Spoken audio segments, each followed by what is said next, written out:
Old Fashioned Football on the Sports Gambling Podcast Network is brought to you by Circa Sports. Circa Sports is back with their Circa Survivor and Circa Millions contests. $14 million is up for grabs. Get all the details at circasports.com. Hey, what's up? This is Sam Acho, and you're listening to Old Fashioned Football.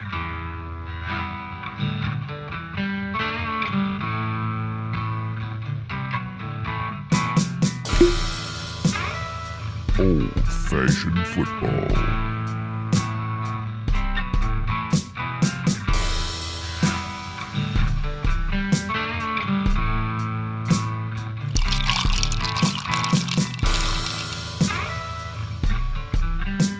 Make this deal right now, you pancake eating mother. All right, deal.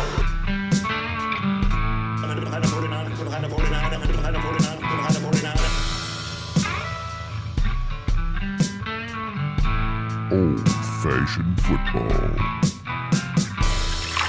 Welcome to Old Fashioned Football. If you're wondering who you're listening to, this is J Mark. You can find me on Twitter at JMarkFootball. And before we get going to this special episode, I'm going to bring in my co-host on the pod and in life, Miranda. Sorry, this is not going to be as long of an intro as earlier this week, but you can find her on Twitter at JMarksWifey. You can call her Mur. Mur, how you doing today? I am doing great, Justin. I know we already celebrated it this week, but today is officially our 1 year with the podcast. A year ago today, we were recording our very first old-fashioned football episode and releasing it. It's crazy. It's been a year already. It is crazy. It's been a lot of fun, and we're a year old. We look much older, though. Speak for yourself. No, just kidding. And thank you to all the listeners, those that were here from day one and the new. In fact, if you're brand new, just a quick rundown, because maybe you're just joining and listening for the first time because of this special guest we have coming on. But what we do is we talk fantasy football and kind of all aspects of fantasy football. But in the preseason, we specialize in getting you ready for fantasy football auction drafts. During the season, waiver wires. But we drink whiskey while we do it, drink an old-fashioned, and then we review whiskey. And we bring on guests as often as we can. Yeah. Love to do those guest interviews. Absolutely. And now, we're not hoity-toity. We as I believe it was Ryan at 10th Mountain said it, hoity-toity. We're not pulling out every single flavor, telling you what you should be tasting and whatnot, but we have a lot of fun with it. Yes. And just, again, thank you to all of our listeners. Your support means so much to us.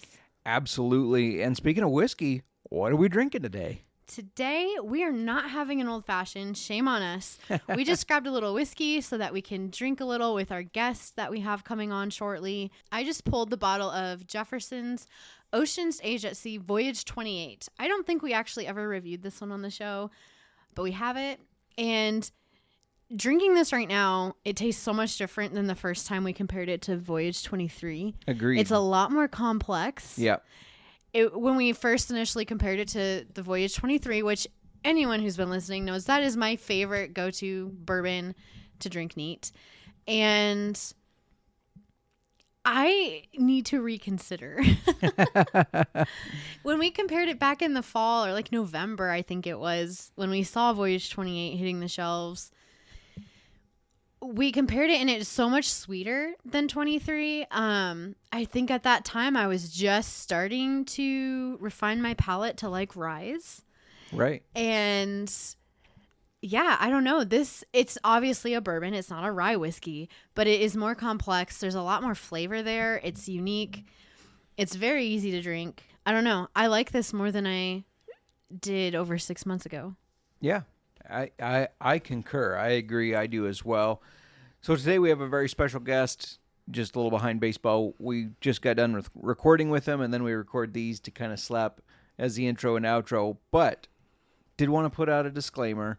We had a little audio hiccup. We had no idea until after. So yes, on our side. It was on our side. So there's a little difference in sound. We apologize for that. However, it was an amazing interview. This was a lot of fun. Amazing interview. Luke's a very fun guy. So, it is what it is. It's still a great interview, and we hope you enjoy it. Was fun, yes.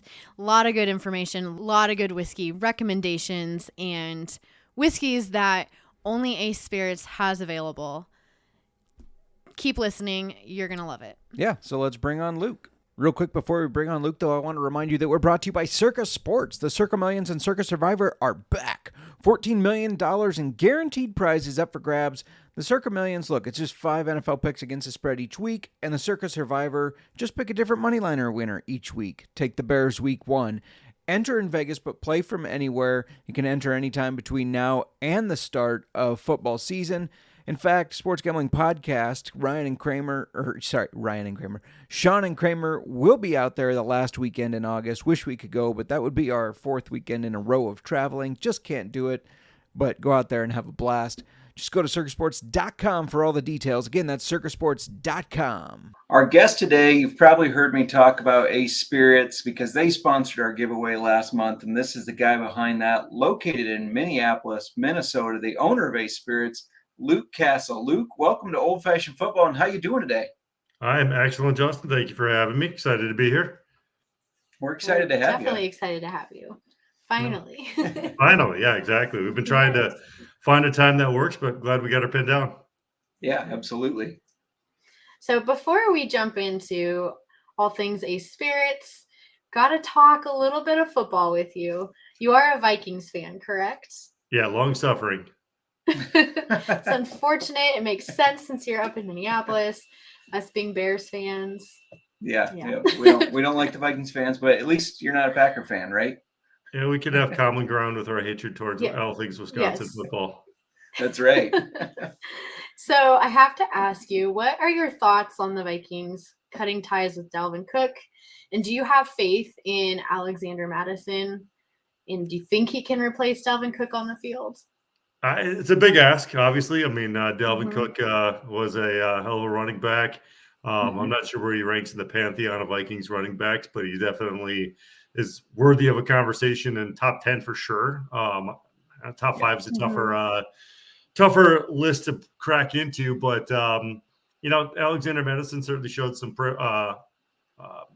upside in the last couple of seasons when he's gotten the chance to get in there. Cook's been hurt a few times, and he stepped up nicely. It'll be exciting to see what he does in that spot. I mean, you guys follow football a lot closer than I do, but the role of the running back in the NFL certainly changed over the last 5 or 10 years, and it seems like that position is getting a little more replaceable. Is probably the nicest way you can put it. And there's not a lot of longevity there, so I hope it works out for us, and I guess we'll find out here in a couple months. Yeah, I just saw a quote from a GM that wished to remain anonymous that said, "Why would I pay a running back when I can draft a running back early in the college draft and have him play 5 years on a rookie contract?" Yeah. And so I think that's the approach a lot of the teams are starting to take. Yeah, it's tough. I mean, you're going to put $14-15 million into a spot that's almost guaranteed to miss 3 to 5 games a season for injury. And, again, modern NFL being what it is. And we're also spoiled that we have Justin Jefferson. Yeah, you throw it his direction, he's going to catch it. And that's really where the offense is going to go through. Yeah, for sure. Speaking of throwing the ball to Justin Jefferson, I have to ask because Kirk Cousins is kind of a polarizing. A lot of people don't like him. A lot of people give him grief. Are you a fan of Kirk Cousins? I wasn't at first. He's grown on me over the years. He's certainly gotten better. The stats justify the accolades he's gotten over the last few seasons. I still think he's a quarterback that can help you win games. I'm not sure he's the quarterback that's going to help you win championships, but I'm not the most negative. I try not to be a negative fan, and I appreciate what he's done for the team. And I don't think you can place any of the blame of our lack of success the last couple of seasons on his output. I mean, our defense was atrocious. Our line was not good. And so it's been, there have been plenty of other places that you can point to for the reason that we don't have any Lombardi trophies, and I don't think it's his fault. Yeah, I mean, even as a Bears fan, I like Kirk Cousins. Everybody says, "Oh, he can't perform in prime time or whatever," but I really like him. I think he's a high energy guy. He's kind of funny and high energy. Yeah, high energy, kind of quirky. I'm definitely a fan of him, even though he is a Viking. Yeah, no, he certainly he brings awesome energy. He's great for the community. He there aren't any. I don't think there's any like negatives to him off the field that can hurt the team in any meaningful way. He's not a flashy guy off the field, but I think he does a lot for the community that people don't realize too. So somebody like that you certainly want in your area doing the things that he's doing. For sure. What would you say your expectations are of the Vikings this year? Do you Man, think they're going to go as far as they went? Yeah, that's a really tough one. Again, I hate to say this, but I don't think I think we may have been one of the worst 13-win teams in the history of the NFL last season. And so I was poised for disappointment as we went through the playoffs. Drawing the Cowboys like we did, we got destroyed by them in the regular season. So seeing them in the first, in a playoff game, I had no hopes. I think we drafted well, picked up a couple of players that we needed, and we'll see. We'll see what they do for us this year. I don't think we're going to win 13 games again. I'll be honest with you. I mean, there were a few. We won a lot of heartbreaking games against not so great teams. I mean, we talk about that Indianapolis Colts game when we were down. What was it, 42-3? I forget what it was, and they came back and went, well, they weren't a good team. So we shouldn't have been down by 3 or 4 or 5 touchdowns, whatever it was, to that team. So I didn't see a lot of – I wasn't all that ecstatic that that was a hang-your-hat victory when we shouldn't have been down that bad, and we should have had to come back and win the way we did. Sure. Yeah, no, I like their draft too. I'm a big fan of Jordan Addison, even though I saw he got cited for speeding and reckless driving just this morning, was going like 110 and a 55. So, but I don't think that's the type of thing the NFL punishes too harshly. So I don't think it'll be a big deal. He's not the first that have done that. He's not going to be the last. I'm glad nobody was hurt, and hopefully he learned a valuable lesson and doesn't make that mistake again. For sure. All right. I don't know about you, but I don't want to talk about the Vikings anymore as a Bears fan. So let's jump to whiskey and the store. Like we said, you're the owner of Ace Spirits. Now, if I'm not wrong, you were a whiskey enthusiast before. When did you decide, like, hey, I think I want to have my own store?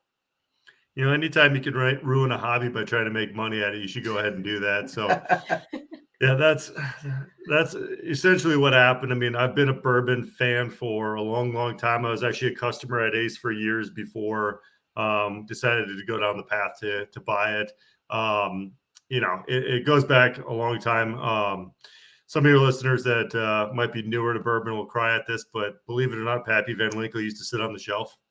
I used to buy, I think I bought 3 bottles of Pappy Van Winkle 20-year on the shelf that was on sale, had about a quarter of an inch of dust on it, in the late, 2008, 2009 timeframe.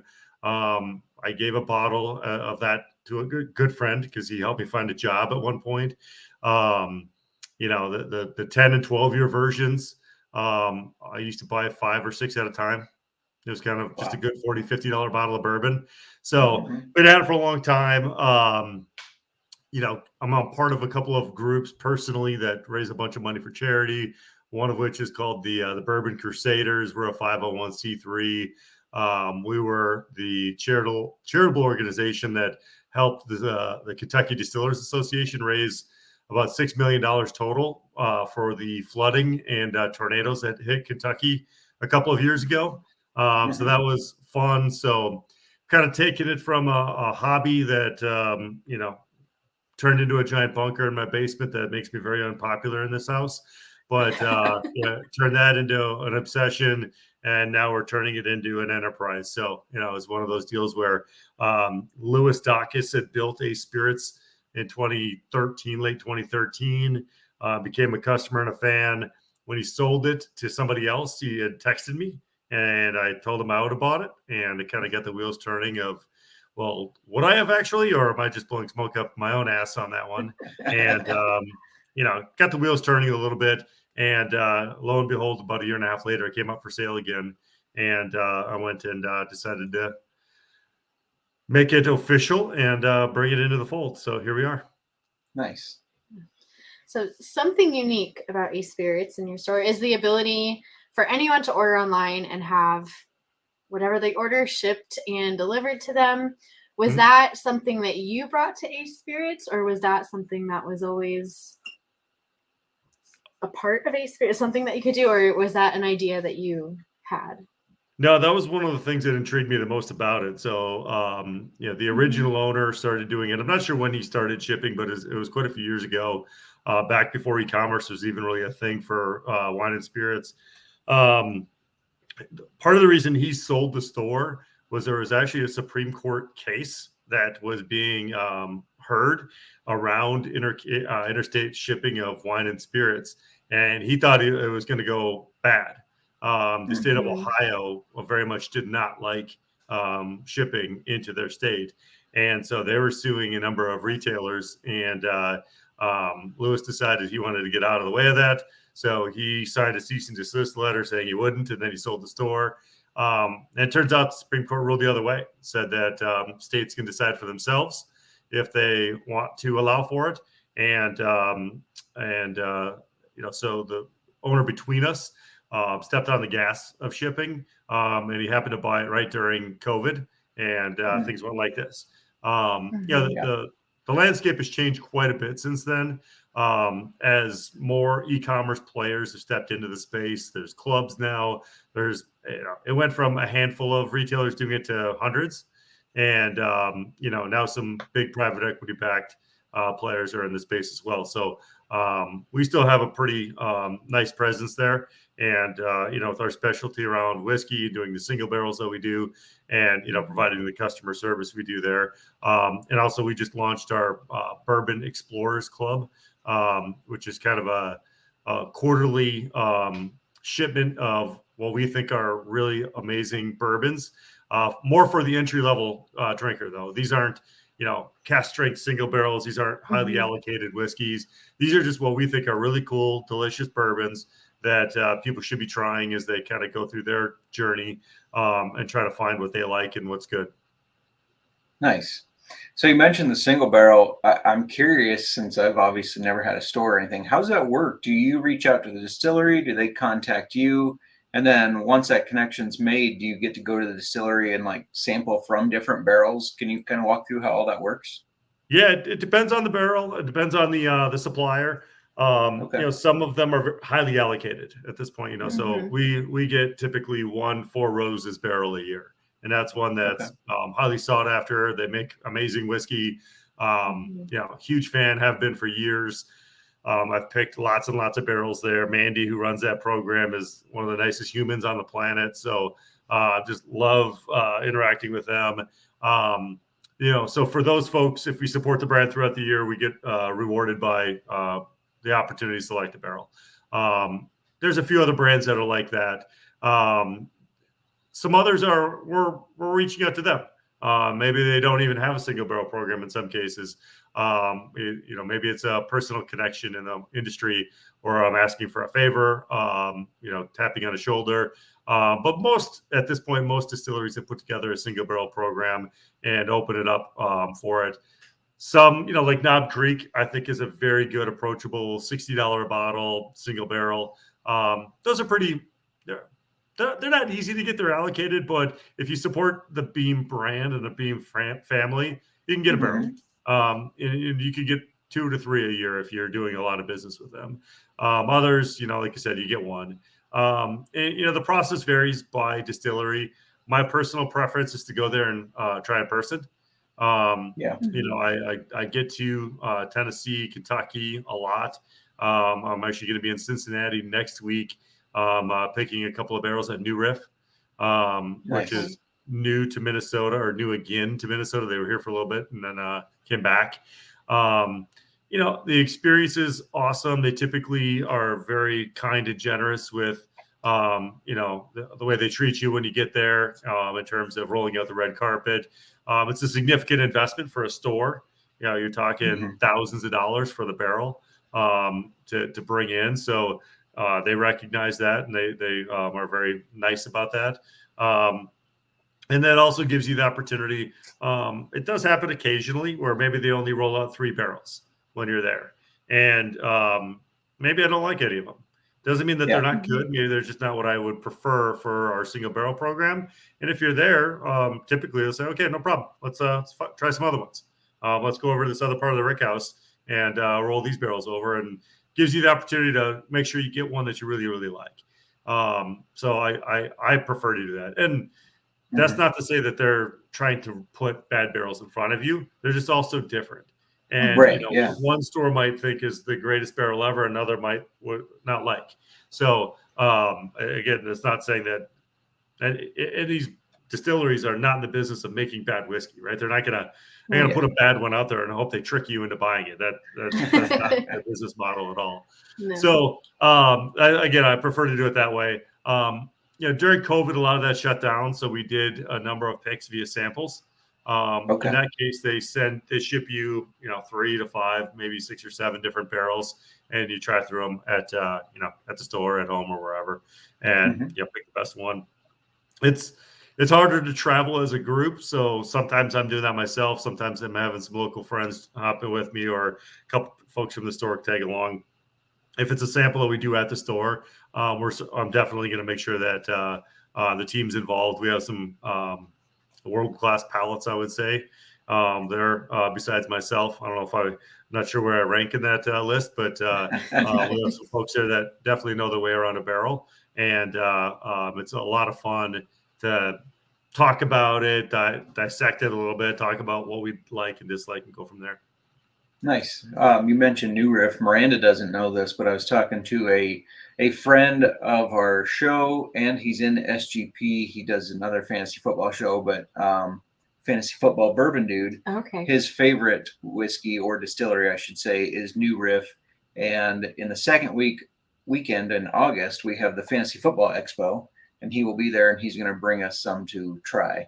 Now, he asked which of the New Riff products I wanted to try, because he has them all. Do you have a recommendation of which one I should say we should try?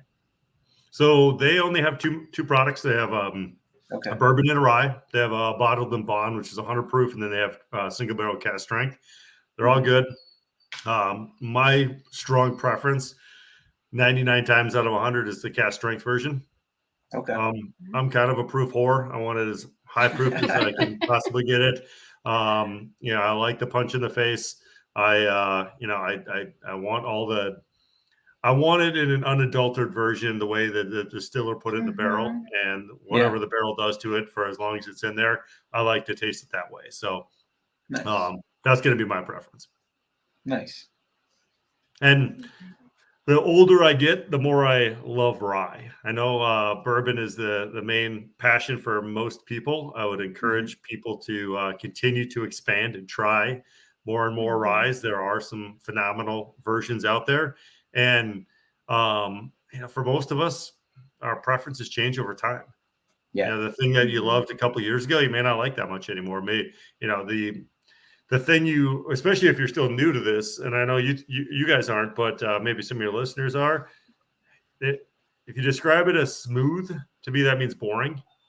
Right? So if it's an 80 proof bourbon, it's already very proof down, and then most people are going to put it on the rocks. They're going to do the big ball, the ice ball.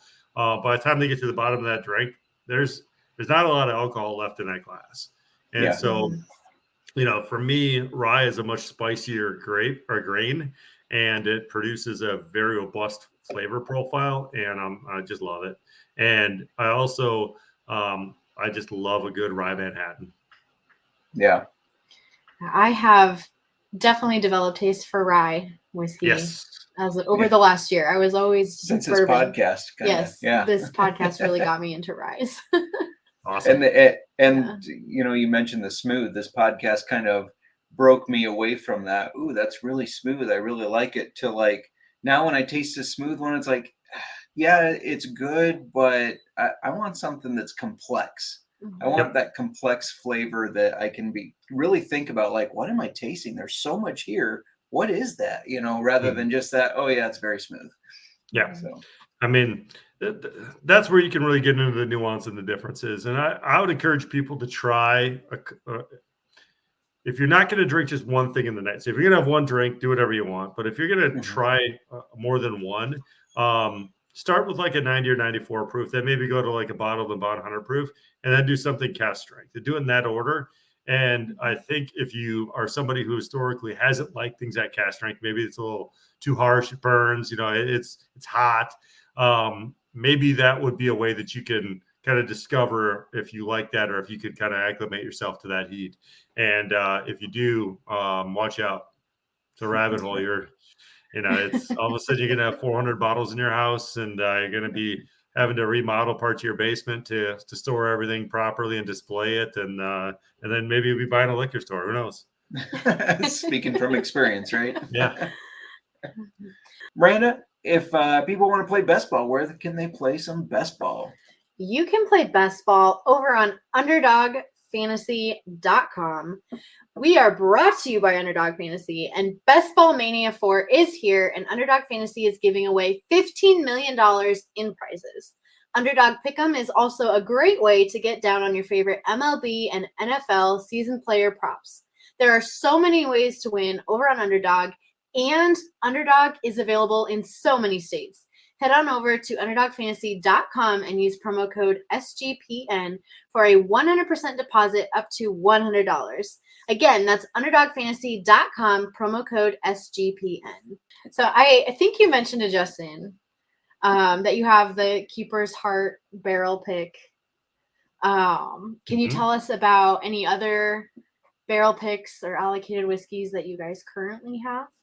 Yeah, so that one's super fun. So O'Shaughnessy Distilling here in Minneapolis, the O'Shaughnessy family, I think half of St. Thomas's campus is named after them. So they brought their checkbook to bear and put up a really nice, just a gorgeous distillery here in Minneapolis. And I highly recommend, if you're coming to town, if you're going to come watch the Vikings or the Gophers or whoever while you're swinging through, go check it out. They built just this stunning distillery. And on top of that, they went and hired Brian Nation. And if you don't know Brian Nation, he was the master distiller at Jameson. He was the first non-family member master distiller there, and since their inception, 200 years ago, whenever that was. And he's one of the nicest people you'll ever meet. He's your very typical Irishman. He's got a joke for everything, and he's just the best. But they're doing some really fun things with their whiskey and experimenting quite a bit. So we got to know them fairly soon after they opened. We did one barrel with them that was a blend of their Irish whiskey and bourbon, or rye from MGP, and they finished it in a used rye barrel for a few months, and it was delicious. And they did it at cast strength for us, which was one of the first ones they did, and it was a short barrel. It only had like 66 bottles in it. It was great. It sold out right away. So they reached out a little bit later, like, hey, do you want to do another barrel? I'm like, yeah. Well, what do you got? And they said at that time you could put it in a stout barrel, a maple barrel, a rye barrel, or you could just do it cast strength. They had these 4 options, and you could do them at 2 or 3 proofs.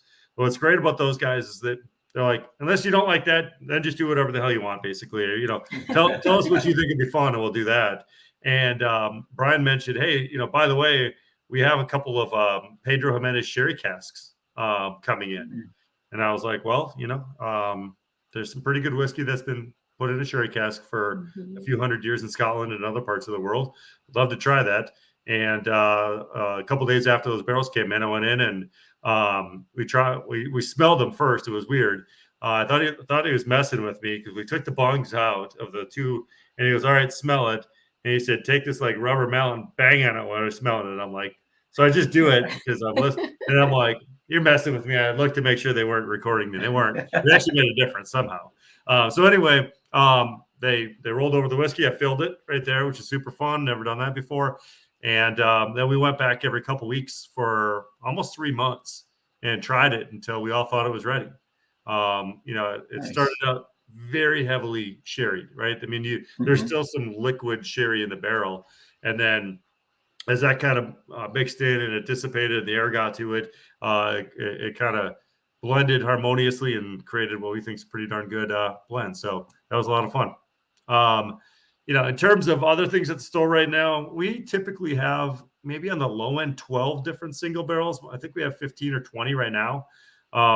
and that's one of the things I like doing the most. It's one of the things the staff likes doing the most. And one of the ways that we can differentiate ourselves from every other liquor store on the planet is taking the time to make what we think are great selections and, curating them and making sure we always have something in stock.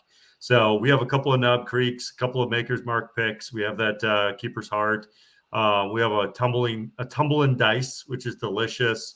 We have, which I'm sipping on right now, a Nashville Barrel Company. This is actually a small batch blend. The guys who own this place are buddies of mine, and we've picked, 6 or 8 single barrels, but they also let me go down there and make my own custom small batches. So we do some blending. We do some mad scientisting until we come up with what we think is a good blend. And this is our second one, and it's one of my favorite things to sip on. It's 6 to 7 year old whiskey. It's 110 proof, so it's not. It's got plenty of heat, but it's not a straight flamethrower the whole way, and it's delicious. But if you go to aspirits.com, click under whiskey, and you check out exclusive barrels. That's where we keep those up to date. There's pictures, there's descriptions, and if you're in the area, we always have all of our private barrels open for sample for free. Oh, okay. That's something I was going to ask you. We're going to be up there in just 2 weeks now. Couple weeks. Can't wait to see you. I know. We're going to be stopping by. I think there's no way we're not going to leave with that Keeper's Heart. Yeah, because the night before we're going to be doing a tour and tasting with that, because we had Kate Douglas, one of their distillers, on the show. Yep. And talked with her, and then they set us up with a tour and tasting. We're going to eat at the restaurant, and I feel like we'll still be on the rush of doing all that. That there's no way we don't leave the store without that Keeper's Heart bottle. But do you give loans? Because I'm worried that I'm going to be walking away with too much. Your credit's good with me. Yeah, there you go. So kind of flipping gears here, what's your favorite part about running the store? It's interesting because I still have my day job in commercial real estate. And, that's such a long, slow, steady process.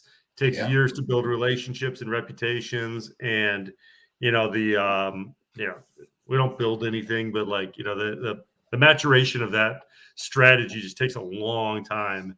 And with retail, it's immediate. I mean, your feedback is, people tell you within seconds what they think of your barrel, your bottle, your price, your hat, whatever. Like it's, you get some pretty fast and immediate feedback, and that's really interesting to me. And just trying to keep your finger on the pulse of where consumers' preferences are shifting to at all times. Because, bourbon started getting popular about 15 years ago, and it's done this over the years. In the 70s, it was, in the 60s, it was popular. In the 70s and 80s, no, they couldn't give it away.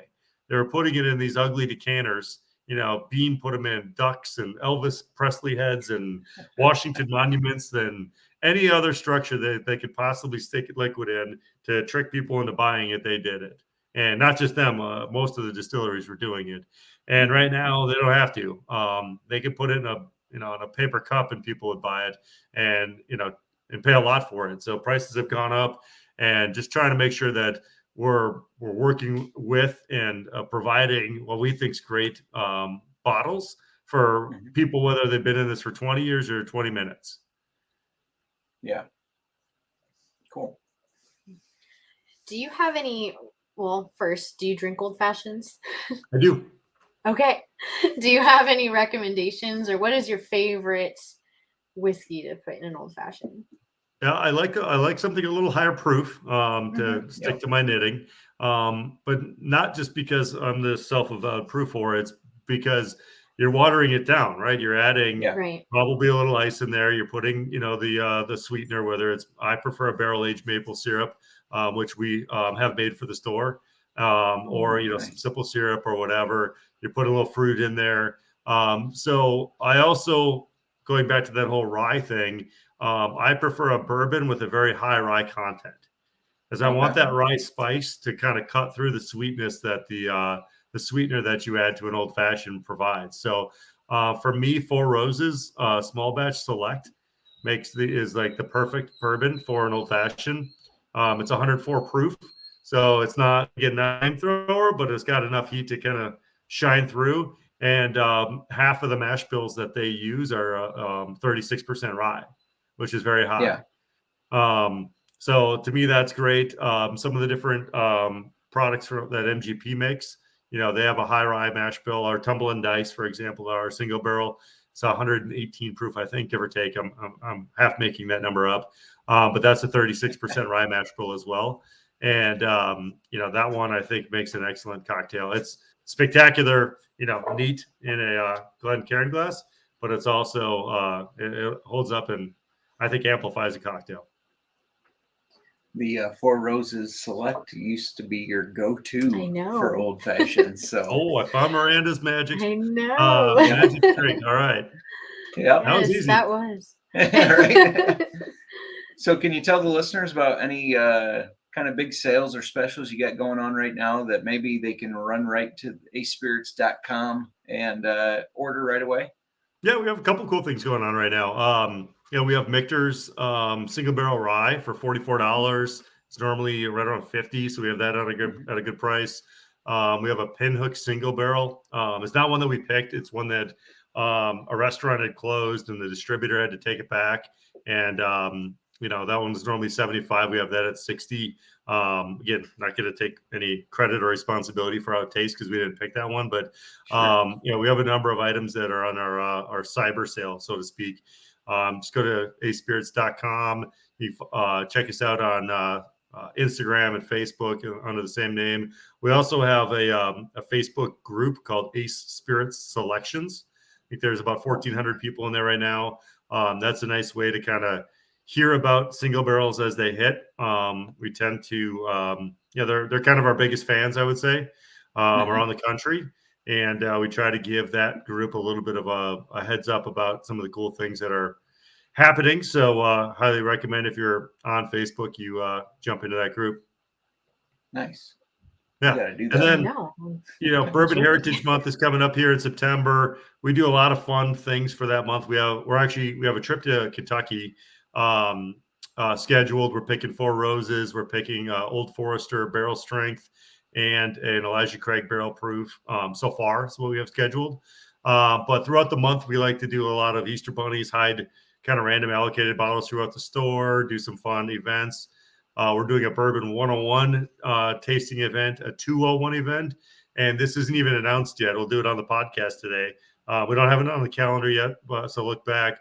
We are going to have this name is yet to be determined, but some sort of a golden palate blind tasting competition in the store towards the end of September. And my general manager, Ben, told me I have to participate. So, I'm going to embarrass myself. But we should have some fun. And that one, we're going to open, I think it's going to be 4, maybe 5 bourbons. And you're going to try them all blind. They're going to come out in decanters. And you got to guess like age, proof, distillery, brand. And I think there's one other component. I forget which one. And then at the end of the day, whoever gets the most points for guessing all of that correctly wins the trophy and the right to purchase a pretty cool allocated bottle. So lots of fun stuff coming up. Yeah, no pressure since you're competing, right? Yeah, exactly. It's I've done those before with bourbon nerd buddies and in groups, and I've watched guys that I would consider to be and gals that have world-class palates just be wildly wrong about things, and it's really hard. So I think I have some perspective on it, and I don't embarrass easily. So we'll just have some fun. There you go. I've done that to you a couple times. Yeah. Did you guess? We've done a little. She's done a little blind tastes for me. The one that I got like right away that you didn't think I was Evan Williams Bottled and Bond. It's one of my I will always go to that just to drink because it's so affordable and it's really good for the price. I love Evan Williams Bottled and Bond, and you tried to trick me, thought you could trick me, but you did not. No, I didn't. Well, Heaven Hill's got a pretty distinct flavor profile, and that you're 100% right. That bottle should be on every bourbon drinker's bar. It's I don't know, $20 for a 750 of it. It's like $32 for a home wrecker. I call it a 1.75 liter. And It's very good bourbon. If you kind of track, there's all these lists out there. By the way, most of them that end up in magazines are bought and paid for. There's no way like Hudson Baby Bourbon should be a top 10. It's terrible. It's not. It shows up in all these like top 10 bourbon lists, and I'm like, if any of these people actually drank it, but Evan Williams Bottle in the Pond. If you're gonna do like your top 5 or whatever, it doesn't matter how many you put in the list. It's going to be number 1 or number 2 in terms of value bourbons. Yeah, absolutely. We're actually doing like I said, we got the Fantasy Football Expo coming up. A bunch of fantasy football nerds will be there. But Friday night, SGPN's hosting the party, and we're doing a whiskey tasting with Old Fashioned Football table. Aside from Evan Williams Bottle and Bond, what's another very affordable whiskey that's very good? Because we have to supply the whiskey, and we're like, what can we get that's really good but affordable? I mean, you could go down to the Four Roses small batch. That's usually $35, give or take. That one's great. If you have access to it, it's unfortunately becomes slightly allocated. But I'm a huge Wild Turkey fan, and the Russell's Reserve 10-year, we sell a ton of. It's $40. It's a 10-year-old 90-proof bourbon. We have 20 people a day walk to Ace and ask for a bottle of Eagle Rare. And we don't have it, unfortunately. I mean, it used to sit on you by the case, but not anymore. Super allocated. People are lucky to see it. But what you can find almost anywhere, almost every day, is Russell's Reserve 10-year bourbon. And It's delicious. It's every bit as good as Eagle Rare, and you can find it. You can usually buy a lot of it. Nice. All right, so everybody can go to acespirits.com, and correct me if I'm wrong, you guys have an app in development? Yeah, that's been a long time coming. We're actually close. That tag's been on our website for 2 years. That's the peril of not doing this full time, has been kind of chipping away at that as the side hustle. But my new GM Ben, he's kind of a wizard there, and we're a lot closer than we were. Nice. I don't want to put a date on it because we're definitely not going to hit whatever I say. So it's soon. It will come. Yeah. Yes. Well, before we let you go, is there anything else you'd like to add or anything you want our listeners to know? No, I mean, we're known as Whiskey Heaven, but if you're a tequila fan, we have some world-class tequila. That's a spirit that is growing rapidly. We also have some pretty amazing scotches. We sell almost as much scotch as we do bourbon and rye. And we have some phenomenal stuff. We get access to some very highly allocated bottles. I think we have a couple left of some single barrels of Glendronach 29-year-old cask strength scotches. We get all the Macallans, we get all sorts of fun stuff there. So if you're looking for more than just bourbon and Chasing Pappy and Blanton's, we have all of the other delicious stuff that not every place, not every store has access to. Nice. Awesome. Do you have scotch for tasting? Yeah, we have a ton open, including we have a single barrel of 27-year-old cask strength Glenbergie, which is stupid good. It's $280 a bottle. If it said Macallan on it, it'd be $2,500 a bottle, and it's absolutely delicious. And everybody should, if you're a Scotch fan at all, you should have a bottle. There's zero peat. That's the thing that a lot of people are turned off by, is they don't want that iodine. They don't want that peat. There are a lot of Scotch expressions that have zero peat in them, and they are absolutely delicious as well. I've not found a Scotch that I really enjoy yet, so maybe you can sell me on that when we're up there. Yeah, I'll give it a try. If you like it, you like it. I don't think it's my job to convince somebody that they are wrong about what they like. Sure. That seems like a pretty bad way to go about life. So I really enjoy it when somebody is honest and tells me what they don't like, because I can do way more with that information. If you're like, hey, there's this note in this particular bourbon that I don't like, it turns me off. Like, oh, I know what you're talking about. Okay, then don't drink this, or this. Try this, and this. That helps. When somebody comes in and is like, I like it all, it's like, well, okay, then it all works. Like, I don't know, right. I can't help as easily. Yeah, no doubt.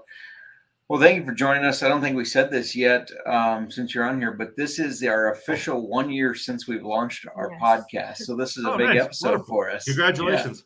Yeah. Thank you. Thank you. The big And as a two, reminder, podcasts are taking over the world. right? Yeah. And as a reminder, everybody can go to aspirits.com. And as long as you're 21, you can have it shipped straight to your door. And I think you guys have a code for first-time buyers to get $10 off. Is that correct? Yeah, it's it should pop up on a pop-up when you get on there. I believe it's DEVIN ship, dev and ship, which is like deliver and ship. But go in there and check it out. And there's definitely some codes that'll pop up. And we have $20 flat rate shipping to we're not all 50 states, we're to like 41, I think. $20 flat rate shipping. And if you spend $500, it's free shipping. So load up your cart and we'll get it to you in a few days. Nice. Awesome. I think it's an awesome feature because I can't think of anywhere in Iowa, anyways, that I know of that does that. So the fact that we could go there and get an allocated bottle or just even a bottle that we can't find here, I think it's an awesome feature, and it's awesome that you guys are doing that. Real quick before we let you go, is there one bottle sitting on your shelf if somebody's kind of on the fence, like, man, I don't know if I should go order or not? What's one bottle that a whiskey lover or even a bourbon lover should go order right now because it's just so good? Okay, so there's a bottle that nobody's ever heard of, unless you're really into this, but it's our second single barrel of them. It's called Old Potrero Rye. Okay. And it's a 100% malted rye. It's a San Francisco distillery. They're not sourcing it. They made it themselves. It's a couple months shy of 8 years old. It's 131 proof. So it's got a flamethrower. It's a total flamethrower, but it is a massive cinnamon and cherry bomb. Really? It is one of the most unique flavor profiles I've ever had. And it's the bottle that like an attorney friend of mine that was in law school in New York in the early 2000s when Pappy 25 decanters were on the shelf and he couldn't decide if he should buy 2 or 3 of them. And now now those things trade for 25 grand. So this is a guy who's spoiled rotten. He has all the whiskey that anybody's ever wanted and, has had it all. And he bought a case of it when he tried it. Oh, wow. He bought 6 bottles. He was like, this is the best thing I've tried in years. That doesn't taste like everything else I've already had. And he bought a case of it. So Old Potrero rye. Check it out. Promise you'll like it. All right. There you go, listeners. Go check it out. Go order it, in fact, because I have a feeling you've tasted a lot of whiskeys and have a pretty good palate, I would say. I feel like I'm just getting to that point where I'm really starting to be able to pick things out. I feel like you're probably light years ahead of me. So trust Luke's opinion on the fact that you should go order that right now. Yes. Well, that's a muscle you can, it's not something anybody's born with. That's a muscle you can develop. So it takes practice. And the best thing is this is the only way to do it. That's right. Yes. That's right. All right. Well, thank you so much for joining us. It's been Yeah, awesome. it's great having meeting you too. And I appreciate you having me on. Yeah. We'll see you in a couple weeks. Looking forward to it. All right. Thanks, Luke. Yep. Okay. Thanks again to Luke. That was a lot of fun talking with him, and he knows a lot about whiskey. He sure does, and I am excited to meet him in person in just a couple weeks, Justin, when we go and actually visit Ace Spirits. Yeah, I'm not excited about the fact that I think it's going to cost us. It's going to hurt the wallet because there's just too much that we're going to want to walk out of there with. And unfortunately, we can't have it all. No, and I think we're going to have to take a pause that weekend on our no whiskey purchases this year. We found a loophole with vacation. Meeting Luke in person and going to Ace Spirits is another loophole. So we're going to get to buy whiskey that weekend. Well, it's kind of a vacation. We are buying that Keeper's Heart. I am not. There's no way we're going to walk away without having a bottle of that Keeper's Heart finished in sherry casks. Definitely had a feeling that that's how you would feel. And I'm excited to try all those samples because, like he said, there's samples for tasting. That's going to be fun. Decide what we want to buy from that. If you're in Minnesota, go to Ace Spirits and go try the samples. See, because there might be something that you've never even heard of that you end up really, really liking. Yes, and if you're not in Minneapolis or in Minnesota, close to that area, go to acespirits.com. Whether you order online or go in person, mention Old Fashioned Football. It helps us out. Yeah, let Luke know that we sent you, so that he knows that you heard from him and Ace Spirits here. Mm-hmm. So, or although it might not be Luke working, just let the people at the store be like, hey, tell Luke I came from Old Fashioned Football. We're kind of talking about listeners, new and old. We have a new listener who I believe came from the NASCAR Gambling Podcast. Yes. The NASCAR Gambling Podcast, we have to give a special shout out to Cody Zeeb and Rod over on the NASCAR Gambling Podcast with SGPN. They said so many nice things about us in our podcast on their episode this week. And so I just want to thank them. Your support means a lot to us. I think they give us a lot of praise. I would say, very often. they sing our praises often. I just don't always run into your office and play it for you. But there was a certain comment about our dishwasher and that episode that was quite funny because Rod is in the same boat as me. And so, yeah, I had to come play that. He's not allowed to load the dishwasher. No. Bottom rack, like me, he can do plates and silverware. Yes, you are allowed. You know this. Okay. There is more to this. What I don't understand. No, you empty the dishwasher regularly. You know where you're getting the dishes from. So you know where I put cups because you remove the cups from the dishwasher regularly. You've probably unloaded our dishwasher over 1,000 times.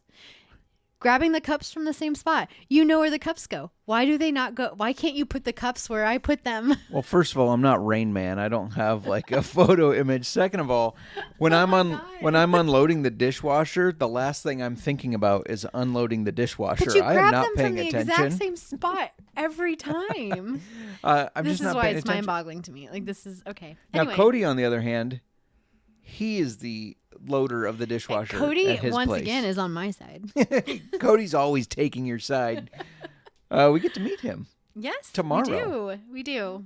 But or Saturday. Yes, which I'm very excited, Cody. Very excited to meet you on Saturday, which is 2 days away. Also, I just wanted to. If you are one of our listeners and you're also into NASCAR, please check out the NASCAR Gambling Podcast on SGPN. They really do a good show over there. They know what they're talking about. Go give them a listen. Absolutely. And in fact, I'm going to say, even if you're not a NASCAR fan, go check them out. One, for the entertainment, but two, if you like to gamble, these guys are on a heater. It seems like they are always hitting really good bets in a sport that I feel like would be so hard to predict because there's so many different variables. And you got all these guys that your bets are always plus money, and that's why they do so well. They're giving out these plus money. I believe last week, Cody gave out a 22-1 winner, and that's not unusual for these guys. They are just so knowledgeable in NASCAR. So, yeah, make sure you check them out. Anyways, our question is from Walter W. Rogers on Twitter, who, like I said, I believe came from the NASCAR Gambling Pod. He is in a 10-team full PPR. Not sure where he's picking yet, so he doesn't know what pick in the draft he has, but he wanted to know, is it worth keeping Ramondre Stevenson for an 8th rounder? All right, so this is not an auction league. 8th round, so I've not done a keeper, not auction league. So basically, he's choosing Ramondre as his keeper in place of his 8th round pick. Yeah, from what I understand, that's how mine works. The snake round keeper that I'm in, it'll take up, X draft pick.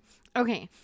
I think that this is great value, and here are my reasons why. First, let me preface this with, there are talks that Dalvin Cook visited the Patriots. Well, we know he visited them, but nothing has been official there. He's been going to several places. So if Dalvin Cook doesn't go there, I think this is just a smart keeper pick in my opinion, and great value for the 8th round. Ramondre is the guy. Yeah, for the Patriots, and they have Mac Jones, who they're going to have to run the ball because it's Mac Jones at quarterback. Also, I know this is only his 3rd season, but he is coming off of a career high last year. last year being his second year with the Patriots, he nearly doubled his attempts and yards from his rookie year. Yeah, and Damian Harris no longer there. We kind of split time with him some last year. Damian Harris is now with the Bills, so this is Stevenson's backfield. And you know how we feel about these teams where they just have one primary running back. So many teams are going to a two-back system where the running backs are sharing time. Ramondre is not going to be sharing time with anybody. That, to me, is huge because he's not going to be sharing time. You're going to be getting more points out of him fantasy-wise. Absolutely. And, Walter mentioned it's a PPR league. 69 receptions last year. That's a lot of receptions for a running back. So not only is he not sharing time with somebody, but he's also getting those receptions. Yeah, absolutely. I definitely think keep him for an 8th rounder. Yeah, I think this is a great decision. Obviously, I don't know who else you had as options for keepers, but me personally, I'm going to be targeting those running backs who are not sharing time and who have quarterbacks like Mac Jones. If Stevenson, depending how my draft looks, if Stevenson is there by the 4th round, maybe even 3rd, I'm taking him. So I think 8th is great value. Agreed. All right. Thanks again for everybody for listening. Thanks to Luke for joining us. Go check out A Spirits. You can do that in Minneapolis or aspirits.com. Miranda, do you have anything else to add? No, I'm good, Justin. I am super excited for our episode next Monday where we're going to be talking about top 10 quarterbacks, but not just who we think is going to score the most points. It's the top 10 quarterbacks based on their auction values. Yes. It's going to get interesting. It is. I hope you are ready and prepared because I am coming in hot with some hot takes. You keep saying this to me. Are you going to be ready for our next episode? Are you going to be? Yes, Justin. You keep a very busy schedule. I do keep a very busy schedule. And so far, I am rocking that very busy schedule, Justin. This is very true. I don't want you to be crying in the corner after the episode because my list is so much better. Oh, whatever, Justin. You're going to be like, man, I wish I had your list before this because it's so good. We are very different for the most part. Yeah. We are very different when it comes to how we strategize and how we rank and value. Well, I don't know. We do agree a lot, which bothers me because then we're even more competition for each other. Sure. Yeah. No, it's definitely going to be fun. How's your Jeffersons over there? Oh, it is gone. Going once, going twice. Sold. Old-fashioned football.